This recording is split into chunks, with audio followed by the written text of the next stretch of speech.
Nice. Is that a good way? Is that a good way to start this thing? All righty, ladies and gentlemen, it's we're back. It's an Ask That, and it's going to be a little group therapy today. My name is Clark Sell, the guy that pushes all the buttons, and today we have Curtis and Andrew. Gentlemen, how are you? Good. Very good. Doing all right. Happy to be here. All right. All right, so this conversation started as something in our Slack channel. But before we get there, Curtis, let's start with you. Will you do a quick introduction of who you are and why is your beard so long? Nice. My beard's so long because I got lazy, number one. So I'm Curtis Giveaut. My title is Senior Director of Architecture. I work for, I'm going to say, a company with no name at this time. We're in the process of being divested from one company and becoming a new company, which is why this topic came up in my world. So okay. That's what I do. I'm Gibeaut on Twitter and all that good fun stuff, but that's what I do. Alrighty. Going to you, Andrew. Who are you? Sure. I'm Andrew Hooker. I'm Geek on Coffee pretty much everywhere. I'm a senior developer at Headway. We're a design and development agency. So a lot of what we do is kind of product management for startups as they are, figuring out what they want to build. Previously, I've worked as a CTO, as a developer, as a support engineer. So kind of all around product in various ways. And for those who don't know, myself, I have been in product, either engineering, development, product management, program management. I've been around the block a few times. And so we're here today to talk about product management because, Curtis, you asked a question in our Slack channel, which immediately turned into a private, or not a private channel, but another dedicated channel and whatnot. And what was that question? Oh, let me remember what that question was. So a little background, right? So I said we're being divested. So like we have this weird opportunity to design a company again, which you don't get very often in your career. And so we're having a lot of internal conversations ourselves about, okay, where's product management live? What's its role versus other parts of the business? And how does this all come together? And where are the boundaries and where aren't they? So it's been an interesting internal debate. So I was like, hey, I'm going to reach out to the community and see what are others seeing? What's, how are they setting themselves up? What seems to work? What doesn't? And it spawned a whole bunch of conversations about responsibilities and the role and everything else. So, yeah. It did. So I guess my first question to you is, do you have a product management group, role, person? Yeah, so we have product managers and we have product owners, right? So we have, because we're an agile shop, so we have POs that work with our teams directly, and then we have PMs that sort of manage the higher level features and epics within our organization. They're customer facing, so they are sometimes out in the field with customers and sometimes with prospects as we acquire new customers to purchase our software. So yeah, we have a product management team, but we are in this new world. And we're seeing if we're sort of reevaluating things today. So I think this is the point where I actually step back and we kind of turn things over to you because Andrew and I, amongst a whole bunch of other people, were just kind of just off the charts yesterday in Slack as to different thoughts and whatnot. So you get to ask the questions. Nice. So let's start off the basics, right? What do you all feel? And we'll start with Andrew. We'll start with you. What do you feel is the role and responsibility of a product manager? So, yeah, I think, and where I kind of started that conversation in Slack, I'll do again here, is it really depends on who else is in the picture, right? So you may have a dedicated support team. You may have dedicated customer support, account managers. You may have investors, CEO, executives who have very important opinions or, not important opinions, depending on where you are and what's going on. You have engineers, but your engineers may be on very focused teams. They may be on very cross-functional teams. So it's hard to define that without having a bigger picture, I think. But what I would say, and where I tend to fall on things is figuring out what you expect them to do, what their role should be, kind of determines everything else. So there's work that has to be done, from taking feedback to implementing feedback, kind of everything in between. And it's figuring out where they fit in that. And again, it really depends. They kind of, I think they tend to end up kind of in that awkward spot of being the glue between, two sides of things. And it's just a matter of where they fit depends on how powerful the two sides are. Yeah, I'll add, I don't think the role necessarily has added any additional work. I think the work has always been there.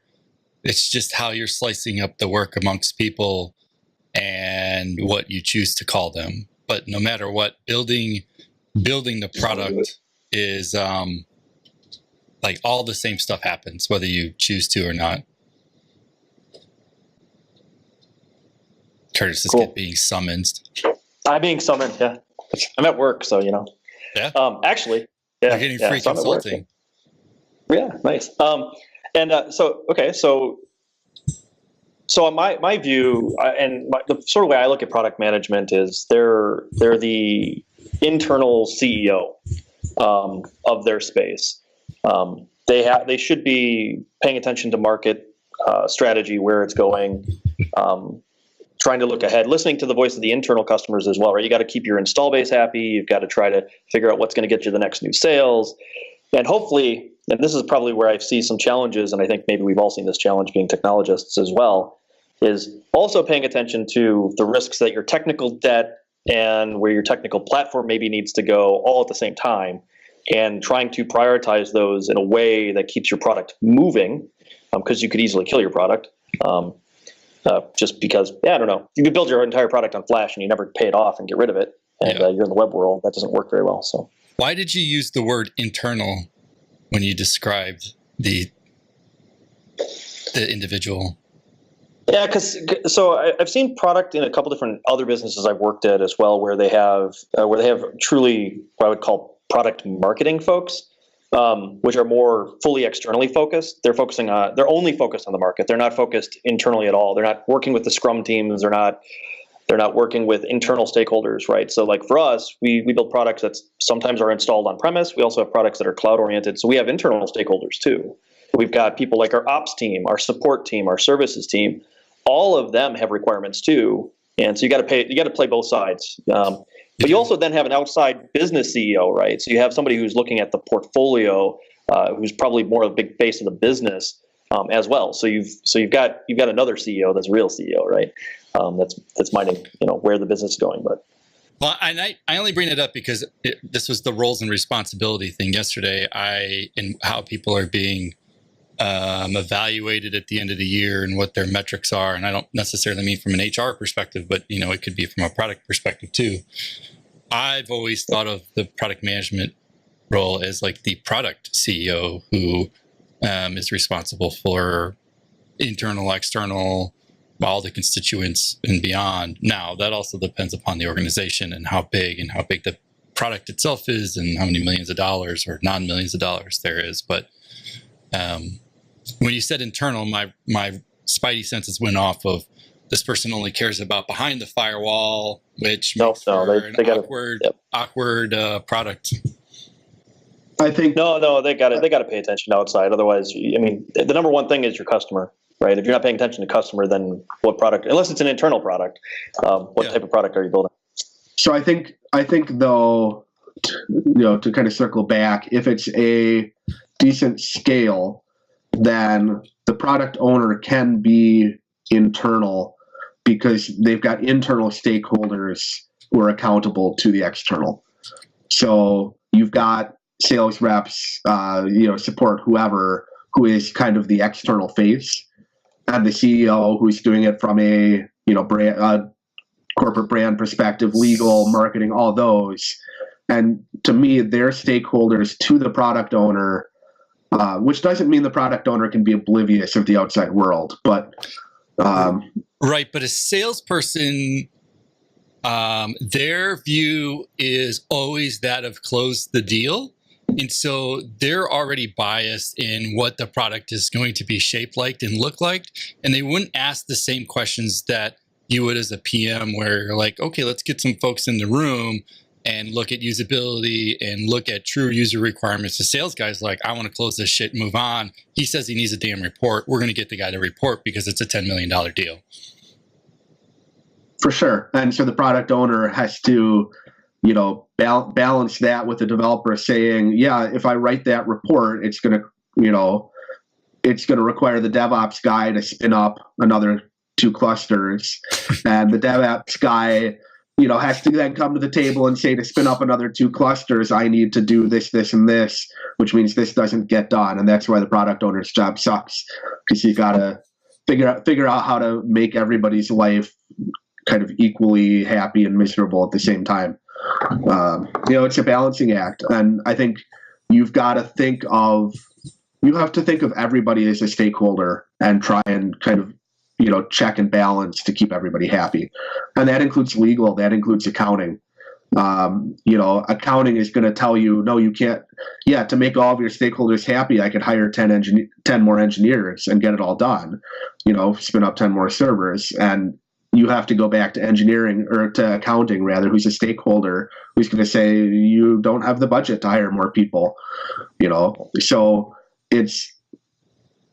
ultimately it's balancing all of those, because the salesperson isn't wrong, right?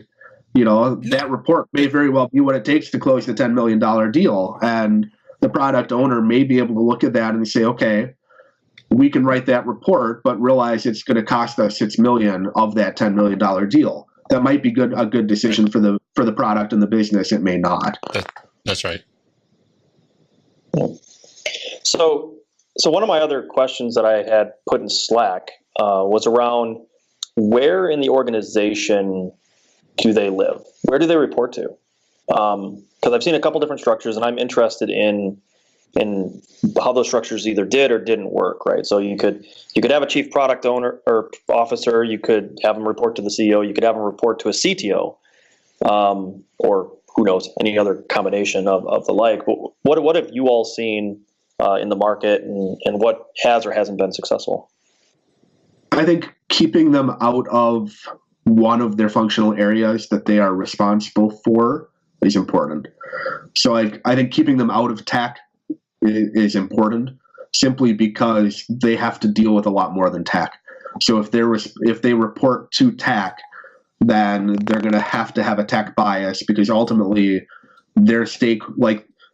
not their stakeholder, but the person who is evaluating them at the end of the year and signing their paycheck is tech.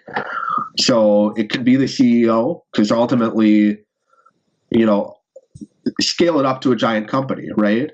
If you are Procter & Gamble, your product owners are CEOs of all of the children brands, and you may have sub-product owners below that, but your top-level product owners ultimately are essentially CEOs of their product company. So when you take it up to scale, they're going to be top-level executive. Having them under a chief product officer, may make sense if you've got enough products where you're managing that sort of work. That probably makes sense. I would say it depends a lot too on whether you've got dedicated resources inside. So if you're going to have engineers and designers and marketers and support for that product, that changes things. If you've got cross-functional people, that are working on more than one product, I think you need it to be external to be able to kind of clearly balance that. Yeah, I think Andrew hit it on the head, and I'll start this with, I think the company's culture makes a huge difference in what this really means. Those responsibilities or those metrics flow downhill. So as Andrew said, if you're in the engineering group, then at the end of the day, the engineering group is going to go, how many features did we get done? Did this stuff get pushed fast enough? Are we in whatever variance that we were supposed to be in? And your product management role then becomes super hard to make engineering unhappy when you're saying you want these other things and they're going, well, I want less technical debt.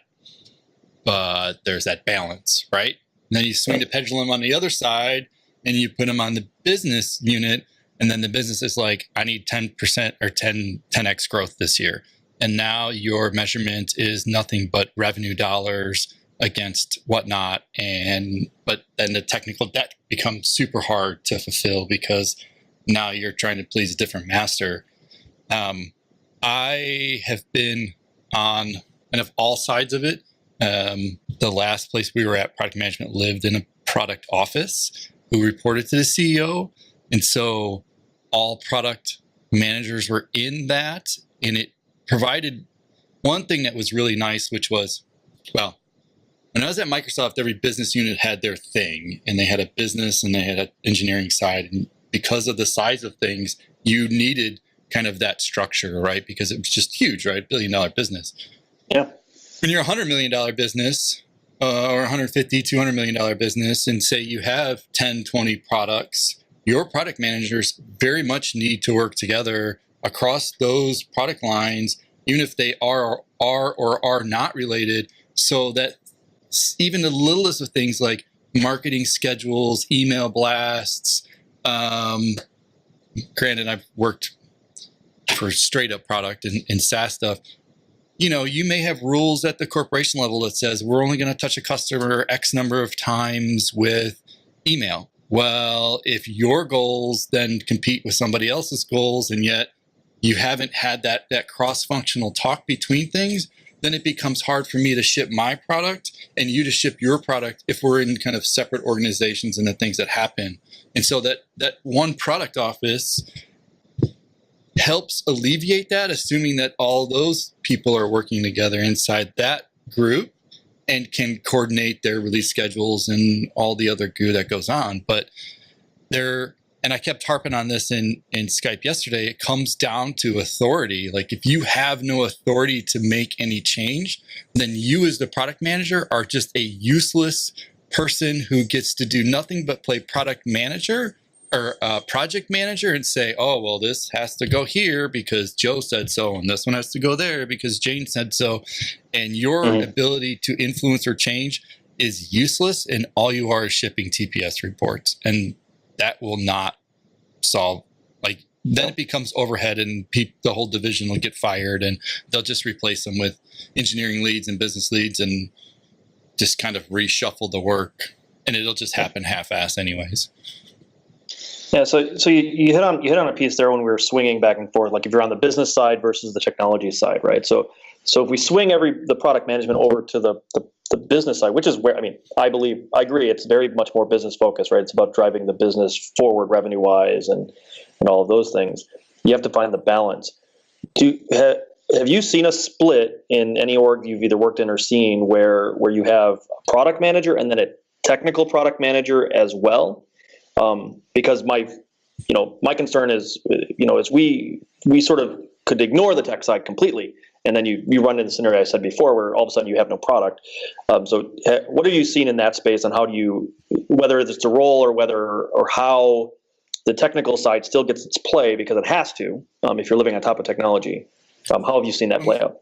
Microsoft was like that. It had a business unit, like every product had a business unit, and the engineering group, and the two, ultimately kind of rolled up. But the scale of what Microsoft does is ginormous compared to whatever. So you had an entire business fleet of people that did nothing but biz dev and marketing plans and all that stuff. And then that, trickled its way down to your multi-year plans for the product engineering, and the product managers that were over there were working with the customers. And they were technical companies, so the technical constituents of beta programs and this, that, and the other. But you're talking about a company who has a 5-10 year plan on products, which most joints don't, right? Your 5-year plan is like, good, will we make it? So, So I think it's worth coming back to, there's at least two sides to tech. So we're talking about tech, but really there's tech as a stakeholder and tech as an implementer, right? Mm-hmm. So you've got goals which tech is going to accomplish, But then you've also got requirements the tech is going to bring back, and that's tech debt, that's, you know, patches and updates, that's scaling that has to get balanced in. Those can potentially be two different people. So I think you can have, you know, maybe you've got a tech analyst who's, you know, an architect, whoever, who's doing okay, this is what the product team is talking about. Give me a swag estimate on, you know, how many months this is going to take, you know, because that all factors in, right? For anything a product owner wants to do, there's what's it going to take time-wise, what's it going to take money-wise, what's it going to take marketing-wise, what's the legal risk. So yeah, kind of the two separate sides. Tech should be able to bring things to the table, but then, you know, who is responsible for the tech side of estimating and prioritizing? I think that definitely can be, you know, a tech product owner, if it makes sense to have that as an independent role. You know, it could be kind of delegated off to subject matter. You know, when you get bigger, you know, you've got somebody who knows that portion of the product who can do a better job of that than a high level manager. I think the reality, like the true value in a product, and maybe this is kind of where we should have started in some degree, like the true value of a product manager is that they have this vision and oversight over all parts of the product, right? Everybody, it's one of the few roles. You mentioned internal CEO. I mean, I think the product CEO is a good way to kind of talk about that person, because there is a piece where at the end of the day, if the thing that you're building isn't making money, then there's no point of doing it, right?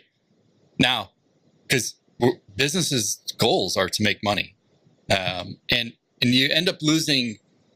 It gets easy to lose sight of that when you're so far removed from the paycheck coming in, right, or the revenue dollars coming in, or whatever marketing stuff is happening. Like somebody somewhere who's close to the product has to say, like, keep everything in check. And that product management role is, and it's called a lot of different things, but is one of the few who's so close to all parties that they're inundated with all of it, right? You mentioned, I think Andrew was mentioning, like, dealing with the board of directors. Right? That's something where a product manager is talking to the CEOs and the board of directors as to where things are going, and they're the ones who know marketing and sales and engineering. They're the ones doing the demo or out in the field or whatever. And it's hard. It's such a thankless job, because you're never succeeding. Everybody's pissed off at you all the time. There's nothing you could ever do. Sales is mad that they didn't get their thing on time. The customer's either happy or not happy because this other thing. Engineering's pissed because it doesn't align to their schedule, or they didn't get whatever. Like, everybody's pissed at you. It's a job about the small wins, right? I mean, you can make somebody happy with every decision, and your job becomes spreading that happiness out the best you can. Yep. Yeah, and that's the complicated piece of it, because this is more art than it is science by any means, because you're going to listen to all of these different stakeholders, and you've got to somehow figure out which ones stay in the bucket and never get worked on versus the ones you're going to work on, which is where you get in that trouble where, like, hey, you're not doing my thing, but I'm doing all these other things. And if you're not good at your communication skills, you start falling off, because you have to explain the why you made the decision. Why is this more important than that? Otherwise you will get beat up, and you will never, you'll just always be beat up. But the decisions that person, group, office, whatever makes has to be respected and upheld by its other parties, because if it's not, forget it. Like, it's done. You're never going to be able to make any change on anything. And that all goes back to culture, right? because I think a product owner can be successful if the CEO takes not now for an answer. If the product owner can say, look, these are the things that we're prioritizing in front of your request, and that goes well, then that product owner can go to everybody and say, look, these are our priorities and this is why. And I think it can be, you can be successful and you can make people happy that way. Ultimately, most of us like getting paid. Getting paid does typically require the company being successful. If cleaning the toilet is what I can do right now to make the company successful, I'll go scrub. Will I be happy long term doing that? No, but if filling that gap right now is what's going to put us over the edge, that's what needs to happen. Hey, I think the Andrew, by the way, we need some toilets clean over here. Just saying. I love telling this story. I was on my first job. I was on site. We were the web team, kind of tangentially related to an ERP transition. So big system cutover where they were shutting down all the presses, swapping out the software, doing all sorts of things. Downtime involved, and we had an e-commerce company that typically shipped within 24 hours, and we were down for 12. And so I spent half a day on a shrink wrap machine with an executive VP, shrink wrapping product to get it in envelopes to get it out the door. And there was the executive VP in charge of the go live, and the people under him had their responsibilities that meant all of the different areas were getting taken care of, and where the deficiency was at that particular point was putting product in envelope and getting it out the door. Yep. So, that's what we were spending our time doing. I wouldn't want to do it for a living, but it was, the most important thing I could be doing, and that made sense. Yep.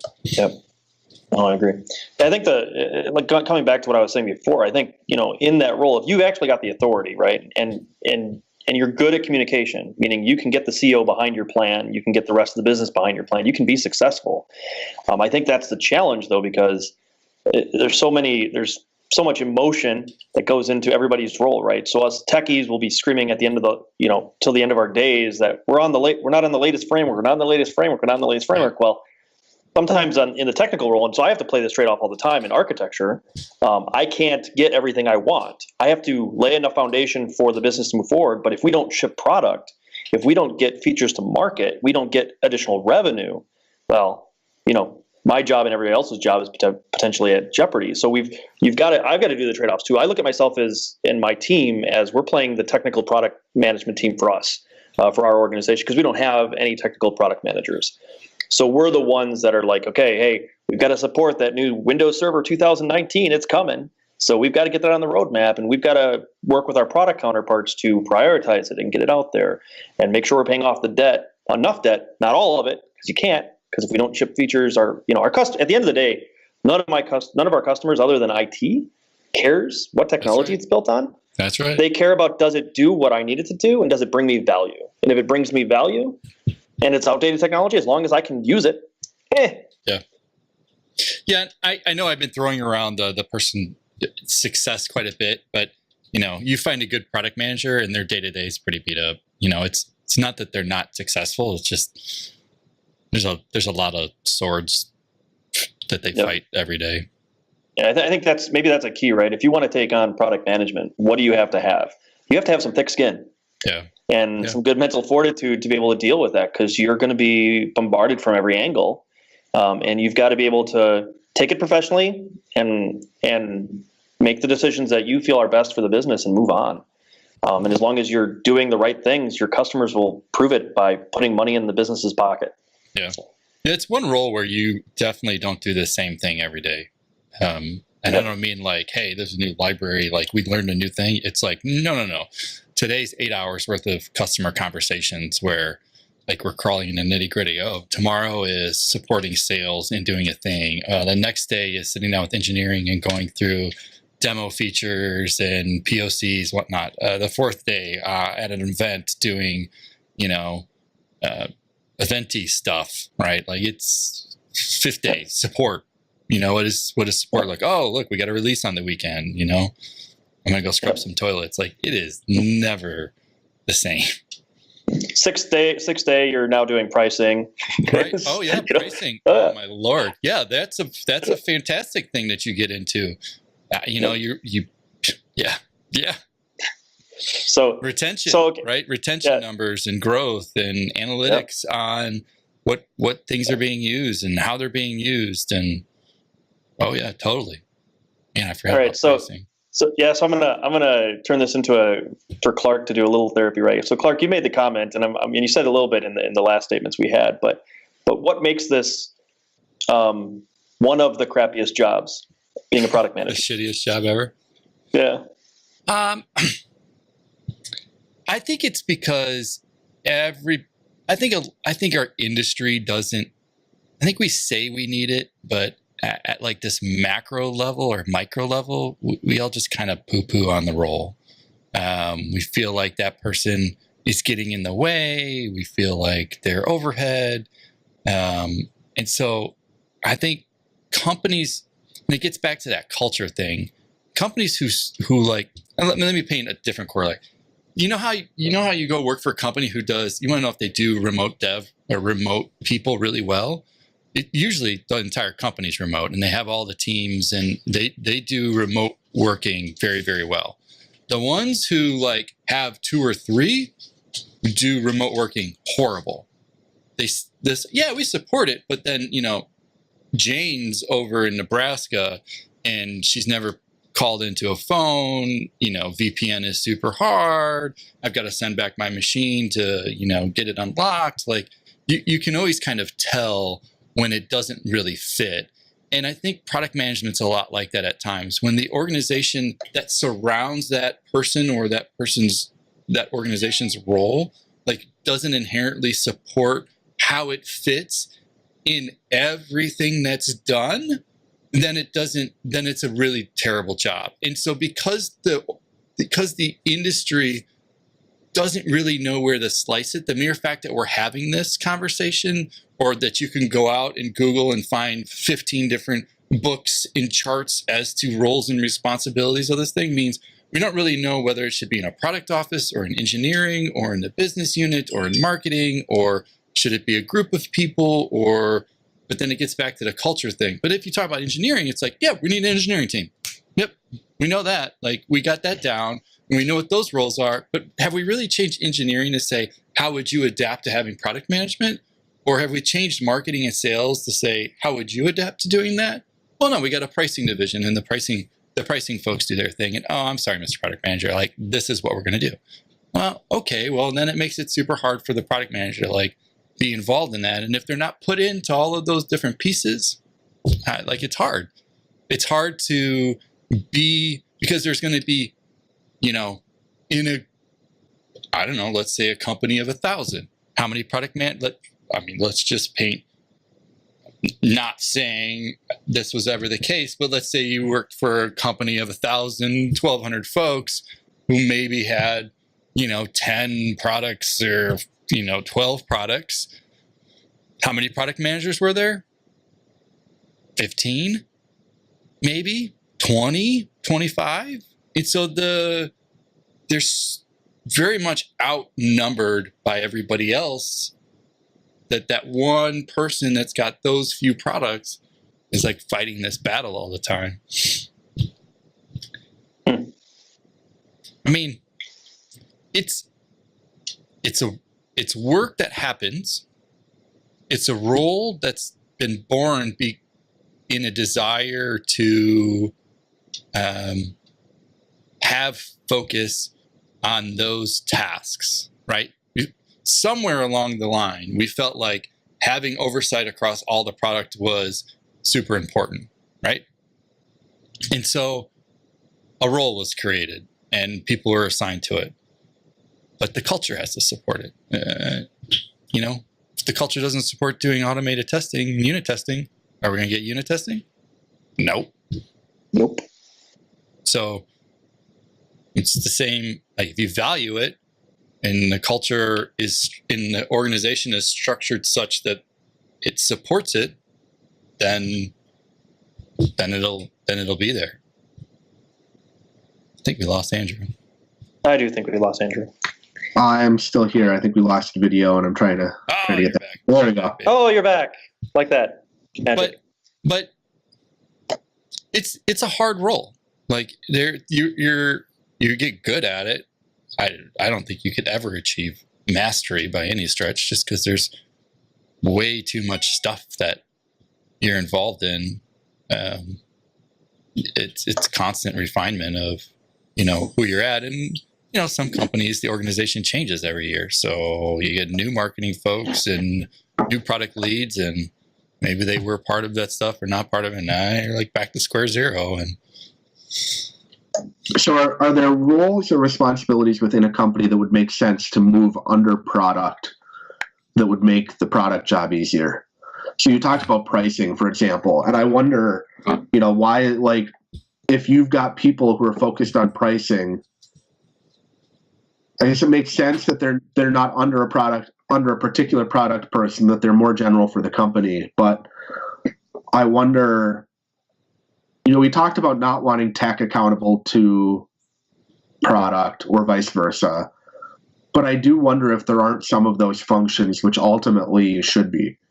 And marketing might be a great example of it, or rather outbound marketing, right? So you've got kind of the two sides of marketing. There's people coming to you that you're interacting with, and there's what you're pushing out. And outbound marketing probably makes perfect sense to be under product, because to some degree the product is the company as a whole, but then you've got all of the sub products which have their own marketing needs.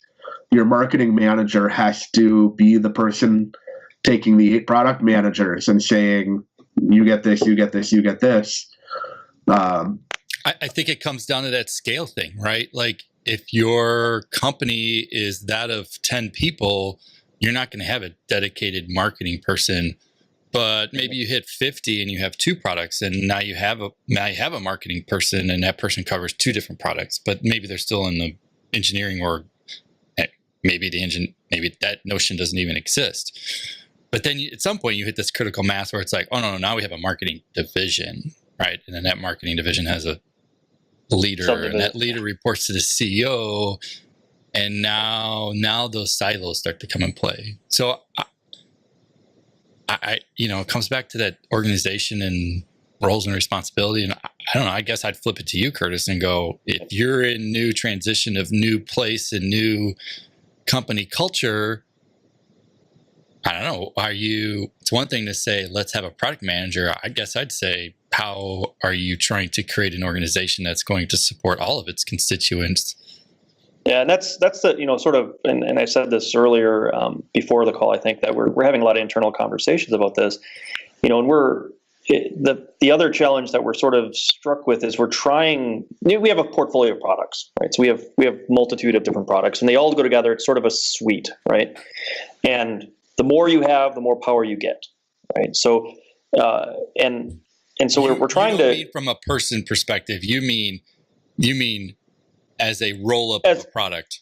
Of a roll-up of a product. Like our software, important. We have multiple software packages that we sell separately, and they can be bundled together, and they do more power for you, right? I say that as we've seen fiefdoms get built in whatnot. Yeah, so we're trying, at the end of the day, and this should be for anybody, this isn't just for our org, and it's the right mentality is, our goal is to bring solutions to problems our clients have. And it may be that to solve your solution, you need these 2 products. So now you've got this breakdown of what we would traditionally look at. Like if you had one product, you'd have one product manager.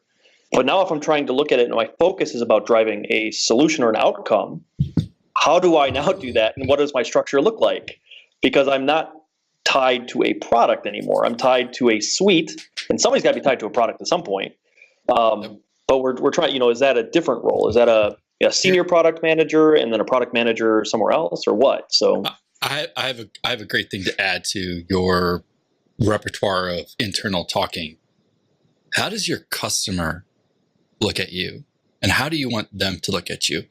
Because the worst thing you can do is perpetuate your internal structure to them and say, oh, well, you only talk to Jim to do sales on the annual side. But then there's a support group that you go do it this with. Oh, but Clark's going to hit you with product management. Oh, and Jimmy over there is engineering. Yeah. So we have that at least somewhat squared out, because we typically, for like an actual client, we have client executives, right? So they play the one person to go talk to, and they will bring whoever we need to to the table, right? If it's we need to bring engineering, we need to bring somebody with this domain expertise, they come to the table. So we have some structure around that for our existing clients. It's sort of this R&D side of the puzzle where I think we're struggling, which actually is making me wonder. I'm like, what the heck do other industries do outside the tech world? How is their product team organized if you're building a physical widget versus software, which is weird, right? It's not a physical thing you get your hands on. I wonder how different that is, and if that's where some of our angst is coming from, is that this is still, it's still maybe in its infancy. We've had tech for a while. It's been a few decades, but other businesses that build physical things have been around for hundreds of years. So it's maybe an infancy problem, and we just still haven't really settled on it because we're too young in our industry still. So I think in the physical world, there's often a less cross functionality. So people tend to be more specialized. So I build this type of widget. I can tweak what I'm doing to the 8 different iterations of it. But if we want to build a different type of widget, I probably want to do something else. So my first job was at a manufacturing company. They did have essentially a biz dev group that actually we were part of originally on the website, because basically we were stepping outside the traditional roles and doing cross-functional internal and external tools.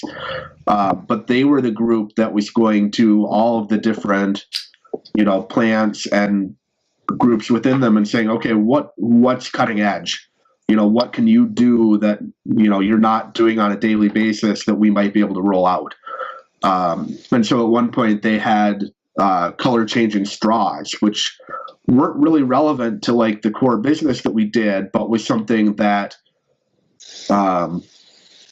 we were a label company. So, big brands we were printing for, and it was something they could take to them and say, hey, look, we're printing the label that's going on your cup. Here's this cool thing that our research team is playing with, and how we think it would fit. So they were filling, kind of the research and development, but also the, outbound, giving market ideas for customers, kind of that value add. I think at a certain scale, having, that kind of, whether it's business development, whether it's skunk works, whatever it is, having, Google does it with 20% time, right? They, up to a certain point, people can, kind of do their own thing that's supposed to be tangential to the product and the company, right? And at some point you have the conversation whether it's a good fit or not. But where was I going with this? Physical things. Yeah. So nope, I lost it. I mean, at the end of the day, like the company structure, like you could, let's say, Curtis, you just remove everything, right? Yep. And it's completely flat. Structure of a company is only to build efficiencies and put people in roles that keep their focus or expertise, kind of building upon one another. So you just get rid of the entire damn thing and say, look, we're all one team, and that one team, mean, it's a startup plan, right?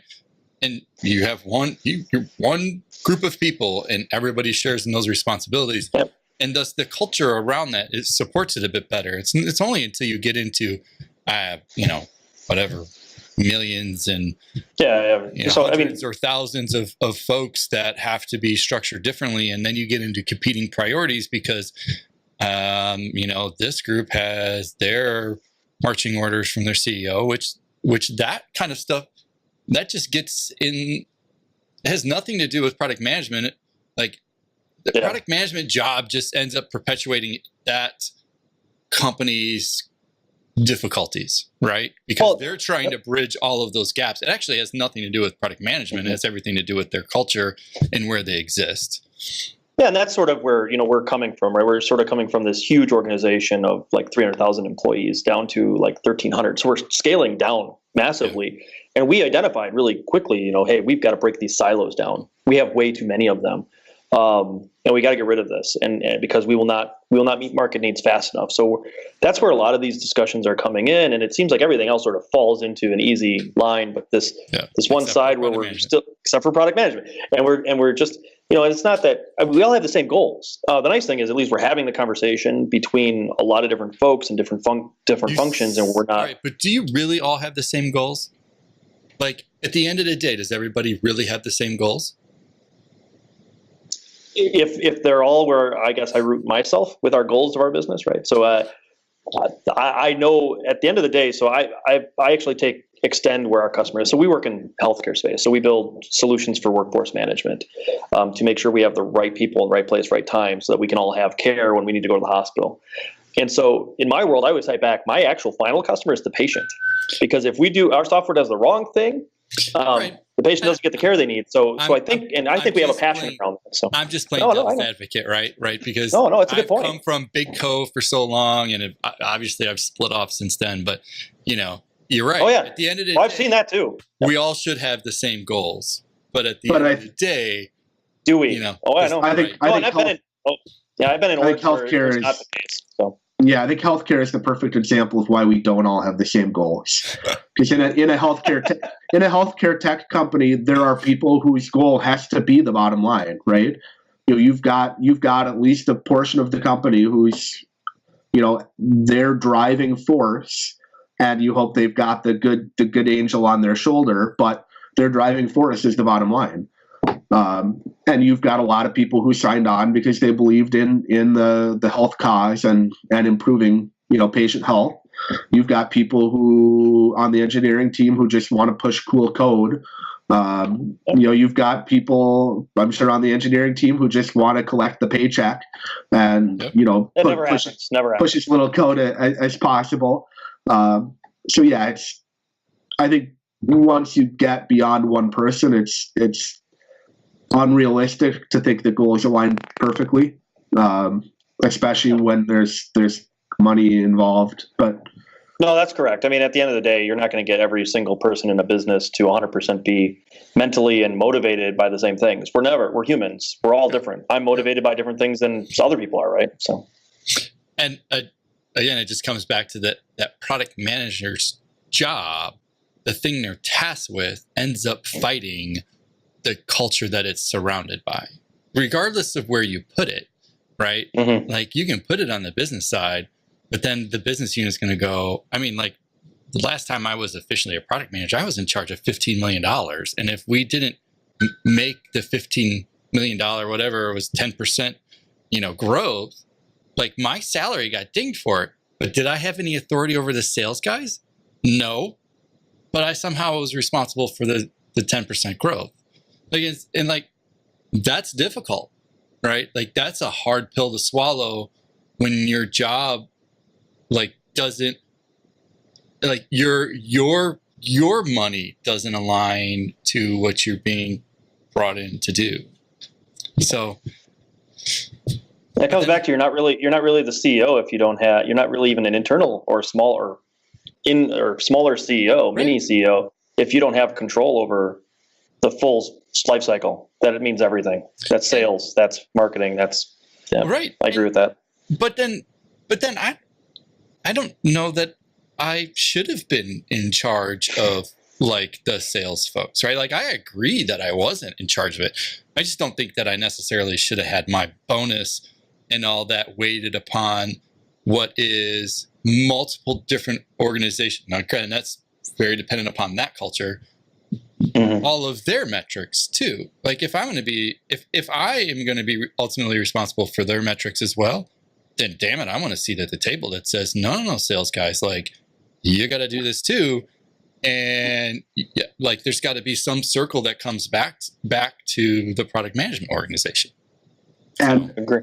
And probably your metrics should have been tied to everyone else's. Because ultimately, as a product owner, your job is to try and help everybody hit their goals. So, Did engineering hit their goals? Did sales hit their goals? Are you directly able to influence sales goals? Well, yeah, because you're determining whether the report gets built that lets them land the $10 million contract and it's their goal. So it agree. makes sense. I agree. Like there should be.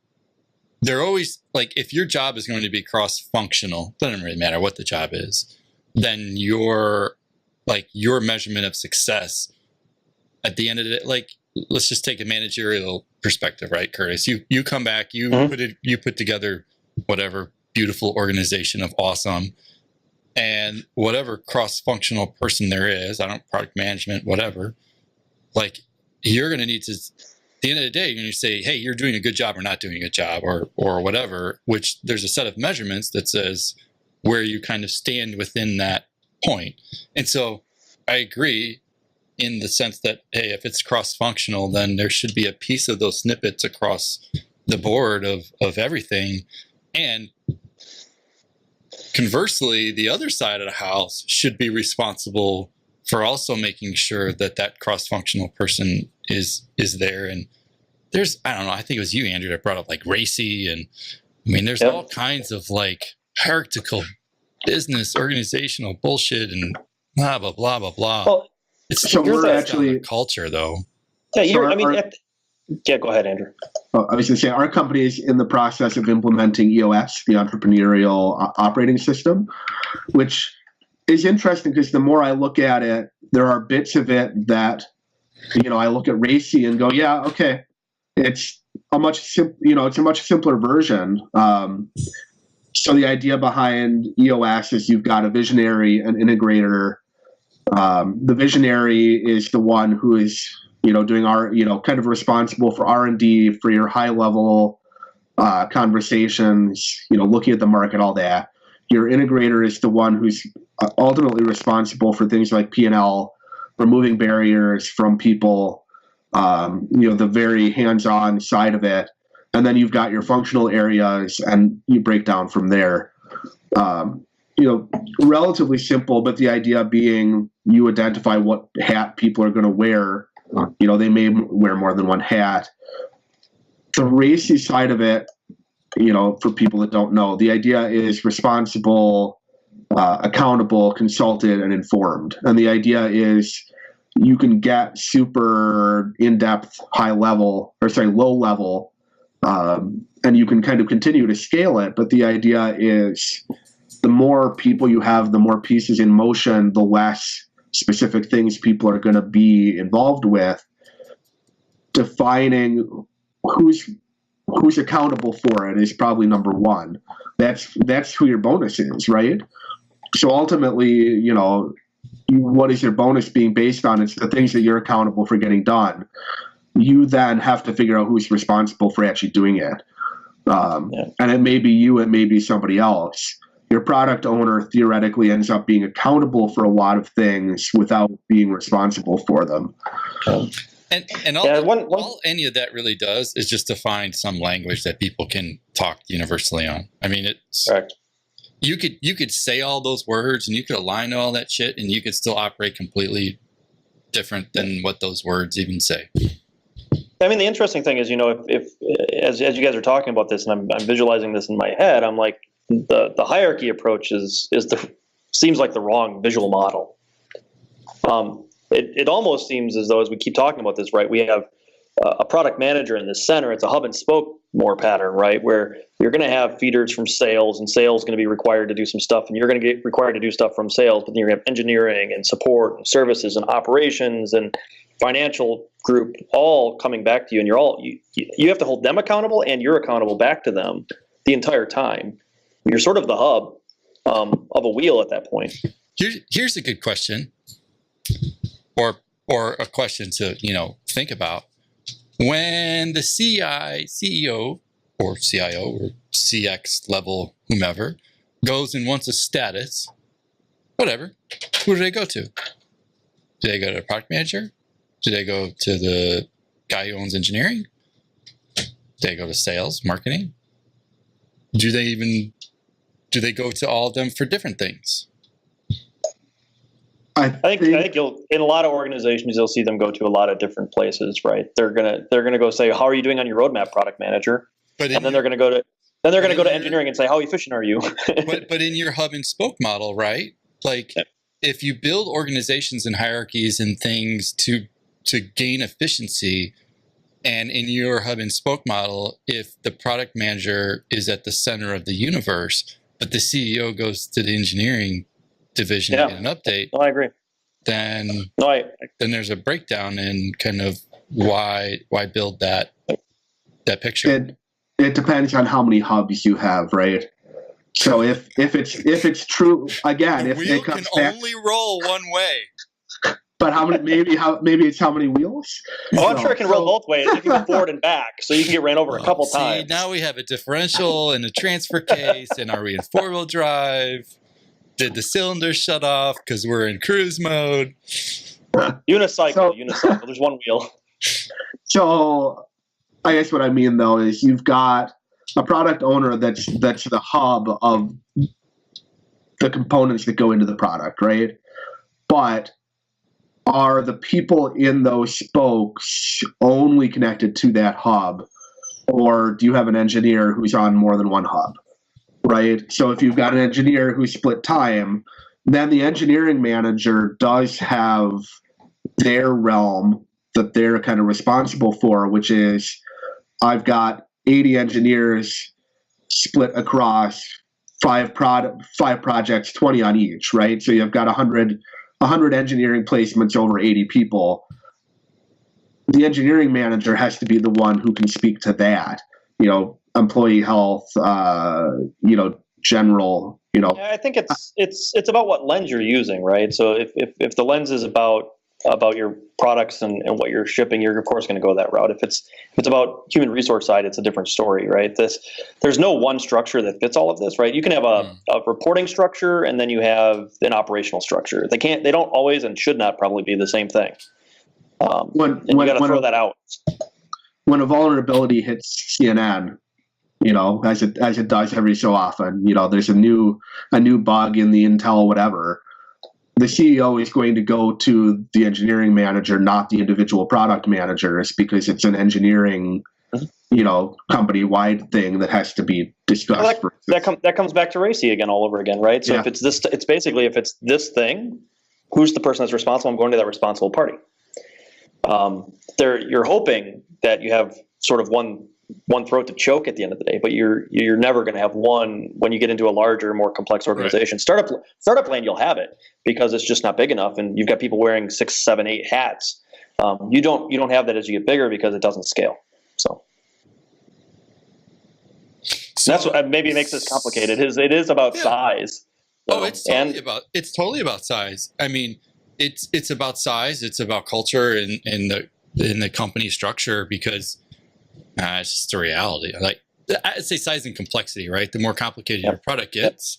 Now, you could also look at the complexity and say, whoa, back off. Like, our product is now bleeding complexity to our customers, and our customers, like, that's actually hurting sales and those things. And which is why I had asked, like, how do your customers perceive you?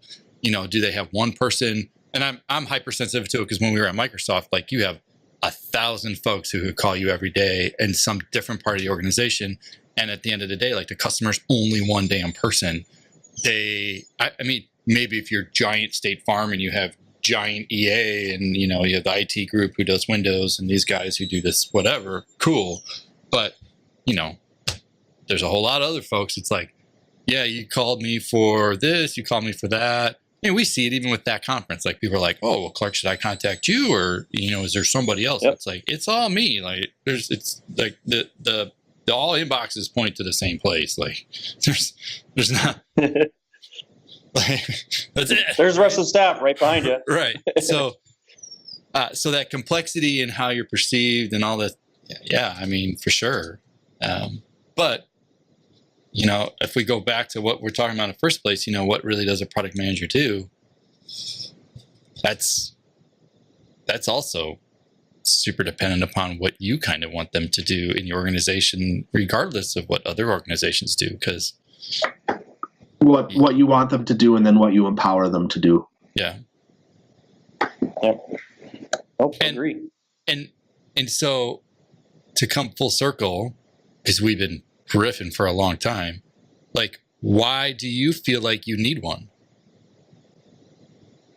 We need one in my case, because I don't, who else is going to do it? Number one, I mean, we need somebody who is going to do the research to know where the market's going. Is that not getting done today? No, we have, like I said, we have product management today. What we're trying to determine is what's the better way to lay out our resources, and maybe there's missing roles, right? So, because we're talking like, we've been a culture of product manager equals product A. This product manager equals product B. But that's not, like you said, what does our clients look at for us? They don't care about the products. They care about driving some efficiency. And to do that efficiency, they need 2 or 3 products. That's a different story. So if we want to focus people towards solutions and outcomes, right? So we're going to come up with a solution to get you the outcome you want. That means a new structure, something that we don't have today. Right? Because it's not going to be product A is going to solve that. It's going to be product A, B, and C are going to solve that. So we're trying to figure out, like, maybe that is a different role, and that's where we're sort of struggling with, like, what does product look like now? Like, we do need people that specialize in domain that can be sort of run that domain and that deep knowledge there. But we're really starting to get muddy on this top side, where it's how do we solve these problems for our customers that may be crossing domains, and what's that product role? Because it is a product role in our eyes, right? It's or some super product role. I don't know. It's something else. We don't have that today, so that's where we're trying to go. So it brought up all these questions on how do we structure around this. So you've got product owners, and it almost sounds like you're almost sounds like some of them might be doing sales engineering. It's a role that I see in big companies, and it's essentially an engineer, or it could be a sales product person that can get on the call and say, oh yeah, we need these 3 products put together, and that gives you the solution you need. Solutions architect, Yeah, we're trying to actually go a little bit different. It's like, what do we need to build? So it's more on R&D side. It's more of that, that, hey, we're going out to the industry and prospects and our install base and finding where we don't have solutions today, and how do we bring that back? And it might cross those 2 products together, or it might be even a new product. So it's like more of a product research, I would say, which then would feed into the product management team maybe below. And that's the muddy part, right? Because we, at the end of the day, we are there to solve problems. How that problem is solved doesn't matter. It could be 1, 2, 5 products, new product plus old product. But that role is muddy to us, and it doesn't feel like it naturally fits somewhere yet. So the last, whatever. Where the last place I was officially called a product manager, our product office was in the R&D division, and there were full-time R&D people, blah blah blah, who like only did like R&D stuff, and then there was the whole product office kind of with inside of that, and everybody was responsible for either their roll-up of a product, because we had some SaaS products that had like giant swim lanes of feature functionality. So impossible for one to necessarily be an expert in any of those and try to coordinate those releases. But at the end of the day, there was still a director of, product, and there was still somebody who had oversight over, a group of products and then individual PMs. When it became to like R&D in coordination with engineering, then R&D and engineering would try to work together to come up with the times where you could bring both organizations together to do that. And then you'd have like quarterly, like everybody get together, sales and support and engineering and whatnot. And everybody sit in a room for, 3 days and want to kill one another because you're fighting over your goals and where things are going to ship. And,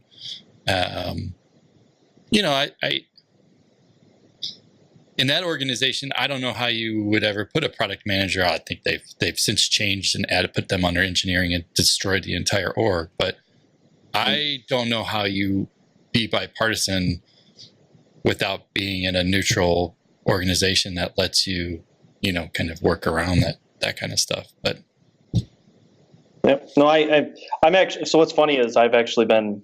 I think some of the things we've said today may have shifted my point of view from where I started yesterday, which is intriguing to me because it's probably going to make one of our product managers happy because him and I have been talking about this back and forth. That was actually the interruption. He was trying to get on, and I'm like, I don't know, we don't have all this stuff set up for you yet. So maybe this will be a call for a future Ask That. Maybe we should have some product folks on, like Andrew from our team, not to be confused with that Andrew, the other Andrew, right. That's on right now. But and have them sort of hash out their thoughts because it'll be intriguing to see. From my point of view, I'm coming from a technologist point of view. I've never lived in a product role to this day, versus somebody who lives and breathes it every day, and it definitely has difference of opinion. But I was originally thinking it needed to go to R&D, and I'm starting to swing back. No, it really probably should be more business. I still want to understand how does your CTO then interact with that product org to ensure we're driving? Because the CTO role or even architecture role, right? My job is to take a business need and figure out the technology enablement that's necessary to drive it, and bring it all together. Yep. But how does that work when they're side by side versus in some type of hierarchy where one or the other owns it? And I don't, again, it's not maybe the hierarchy sucks and we just need to throw it out, to be honest, and get rid of it because we need more of a cross-functional team that's going to all work together to come up with the right plan. Well, I mean, I guess, if you have, a CTO and a chief R&D dude, and you have a chief sales and finance and whatever, you would hope that is a team of folks who report to the CEO, and their goals as a team are to hash that shit out. Like that, that should be pretty clear as to the reason they're all titled the same is because they're all on the same team and thus have the same goals, and how you distribute the work underneath is just an act of efficiency, not an act of you got your silo and screw you. I'm going to do it my way because I also have chief in front of my name. Yep. In theory. In theory, yep. Yeah, so I think in theory, kind of where we've settled is from a hierarchy perspective, you want them to be fairly independent because you want who signs the paycheck and who does the, what accountability standards they're held to are different than the others. Then in implementation, you've got teams at each level. So you've got the C-suite team that, you've got your tech, you've got your corporate counsel, you've got your accountant, and you've got your business person, and they all have to figure out how to come to something that's mutually agreeable. And then every level below, you've essentially got people from all of those different perspectives, what do we need to do to accept terms and conditions? What level of accountability is acceptable to the lawyers? What is the technical and the usability concern with that? What's the right level? So you start at the C level and set your goals all the way down to the people doing the work. Have to be consulting with the other people to make the right decisions. The product owner can kind of glue that together. But ultimately it's the product owner gluing it together to bring those different viewpoints together.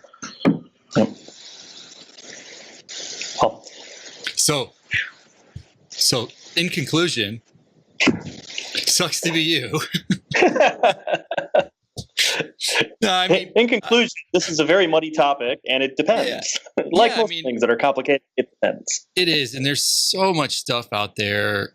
And it was just an interesting conversation that, we started in Slack and said, we really should record this. There's so much stuff out there. I'm sure there's, I don't know, 2 people listening who are violent disagreement with whatever. And and at least one of them is certified in this. Absolutely. Oh, yeah. Yes. Oh, my God. And bringing up some interesting memories for me, twitching a little bit. I I think we started this with like, the work is the work. And it doesn't matter what you call it. It still has to get done. Doesn't matter where it is. None product management didn't bring like new work. We just put a language around like, this stuff is equally important and needs to have somebody using their human brain power to say like, this shit is good. It's good. Our industry is, I don't know, I think it's a rookie at best. I think we fall into not invented here syndrome way too much when you can look around and say plumbers have been doing this for decades and electricians and all the labor trades. And, we're slowly kind of getting into that labor organization. So, how do you become efficient and do this and blah, blah, blah, and work across, like that's just the reality. And I think our organizational structures and our cultures make it more difficult for those roles highlight other, goo that has been perpetuated, whatever. But like you said, at the end of the day, got to make money, got to pay people, paychecks, customers got to have, like, all that stuff is still there. Yep. I still hate that role. Like, I'd do it again, but I still hate it. Like, it's just a beating every day. Because you're always fighting a good fight, whether the other person believes it or not. Or maybe I just need to work for much smaller companies. Which means you have one anyways. No, it's complex. And I'll sort of maybe wrap here a little bit for us, right? So first off, thanks for throwing this together so we could chat, and thanks for, number one, everybody being interested in our community and from that conference. So we wouldn't even had this conversation otherwise, probably, if I wouldn't have brought it up. And realized other people have a passion for it, which is good, because I was feeling a little alone as I'm searching the web for structures and what are other companies doing, and trying to find details of any software business is like not real. You can't find it. It's like, here's an org structure, but that's not really how we're organized. And it's always polished, right? Like, it's always been decorated it's like Instagram. Like, we're going to put together a thing that says how it should work. And then you're like, did it really work that way? I want to hear the story. I want to hear this. Yeah. I want to hear the story of, like, we started here. This was a freaking nightmare. When we got to this size, we had to change. And this is why we had to change. I don't see that. I have not seen that anywhere, of like how an organization has evolved, because we do. As you get bigger, or as you get into new markets, or whatever, your complexity changes. All those things become to morph. You have to evolve, or you fall apart as a business and you're gone.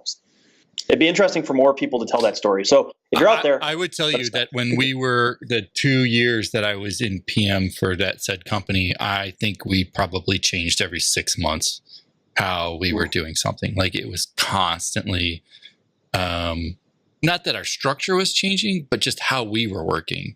It was maybe this structure, and then it kind of migrated to this, and maybe this person, they needed more PMs kind of underneath, so that happened. And we worked with sales a little bit less and engineering a bit more, and how you started to communicate your roadmaps and this, and how you did it. I'm trying to think of we did use a tool that was really good. Oh man, I'm going to look, because it's one of the few product management tools that I thought were,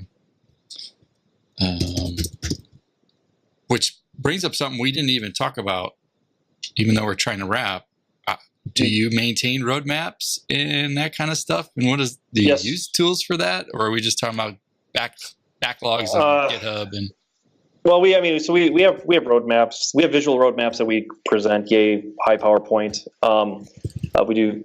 We also live in Rally, so that's our backlogs. We have Epic's features, releases, iterations, all that kind of stuff. So we have a backlog that's organized into quarterly deliverables. Whether it's a release or not, it's different stories, because our releases may not coordinate with that. So we track it from that level, but we have high level roadmaps that we put together, and our roadmap's malleable, so it's got to be able to be changed. It's more of, here's the direction, and you get 6 months down the road and the whole industry changed.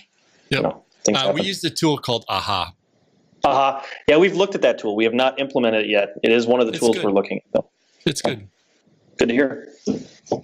So one of the things we've been using with our clients is Stories Onboard, which I think is a lower level roadmap, less long-term planning, and more I think it'll kind of do long-term planning.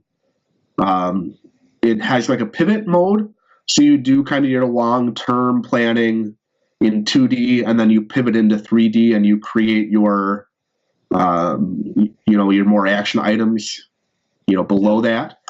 But we're doing client work, so it's very much put together the planned roadmap at the beginning, but as things progress, things change, priorities change. You roll something out and somebody says, "Oh, let's do it in this way instead." And that's where AHA looks like it. I mean, because it can feed from your backlog, and as long as you've got it set up right, and it basically becomes that visual representation that morphs based on what you're doing in the backlog even. Yeah, the big thing for us as product managers were like capturing why and who and where, like these things are really important. Like being able to communicate back to our customers, like these things are shipping at this time on this release. Thank you for your input. Like can you full cycle, close that loop? Jim said this sucked. I sent it to this roadmap. We did here's how it kind of fell through the tree and then back out the door. And that ain't easy. There's a whole lot that goes from inception of, crazy little, conversation at a conference to rolled out in version X. And no tool is perfect. I mean, let's be clear. They all, but and then boy, really getting into. And he had that's a whole other conversation. It sure is. Public roadmaps versus private roadmaps. Oh yeah. If you're traded, what are you saying to the street versus not? Because you're held accountable to where you said, oh man, it's a hard. That's a hard life balance. It is. and beyond public and private, you've got private but public, and private but private, right? Right. So there's the things you're not talking about. Oh, damn straight. The things you're not talking about publicly, and the things that you're not telling anybody. Absolutely.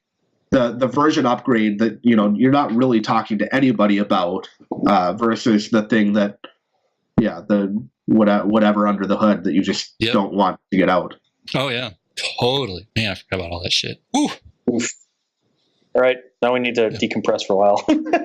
So get that conversation scheduled. Get the one you mentioned early on, which is the how to tell whether a company will be good for remote working scheduled.